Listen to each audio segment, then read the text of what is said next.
Welcome back. Let's continue to this now. G7 leaders are meeting tomorrow in the Italian region of Apulia.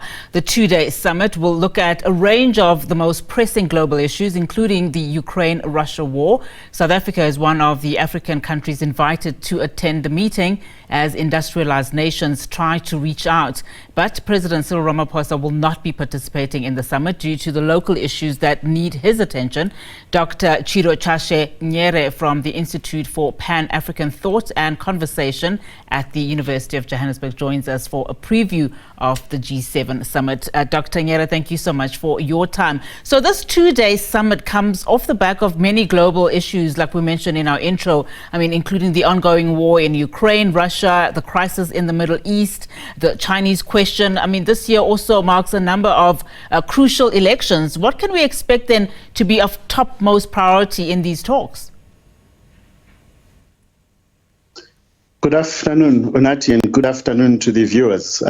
So, as you correctly said, there are a number of topical issues, but of primary concern is international order and international security, because the two wars that you alluded to, at the center of those two wars are the very superpowers that sit at the helm of our international institutions such as the UN, the United Nations, particularly the United Nations Security Council.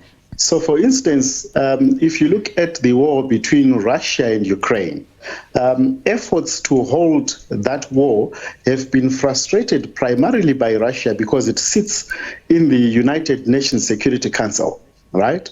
If you look at the war between Israel and Palestine, again, it's frustrated in terms of the resolutions. The United States frustrates the agenda of halting these atrocities. So it's only on Monday that the United States backed the UN resolution that demands the immediate ceasefire in the Gaza. But if you look at what has been happening, it is actually these very powerful states that sit in these institutions that make decisions for the world. So our hope is that when the G7 meet, they appeal to conscience and they find it in themselves to actually say these things, the tough truths to one another, because at the center of what has been happening, particularly in the Israel-Palestine war, the United States is financing this war, and unfortunately, it's an interested party and a compromised party in this.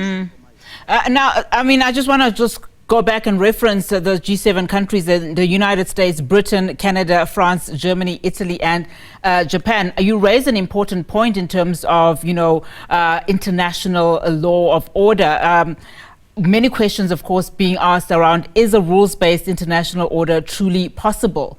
And, referencing things like you've said, and just if we have to just zone in terms of the Middle East, what we saw with the ICC arrest warrants against Israeli leaders, threatening then to upend established systems of Western impunity, some suggesting. What do you then make if we have to question and put a question to that in terms of a rules-based international order? Is it truly possible? Is it something here that we want? Unfortunately, with international law, it really depends on the goodwill of all concerned parties. In this case, there isn't a single world government, if you like. However, there are rules that are stipulated in terms of engaging with one another.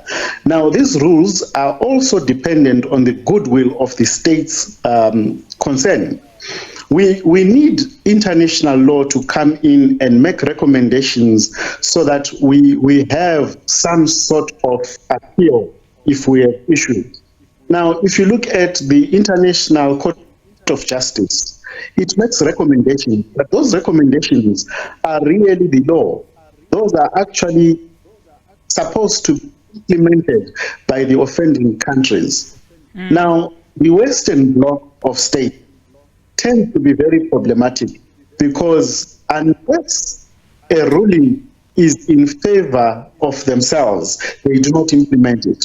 So it's easy to police smaller and weaker states when it comes to international law, because then these powerful countries have the financial muscle to implement the rulings. Now, when it comes to them, the rulings are sometimes set aside because there is no one with the financial muscle to make implementation of the court orders. So unfortunately, international law still remains asymmetrical. It favors those that are powerful more than those that are weak.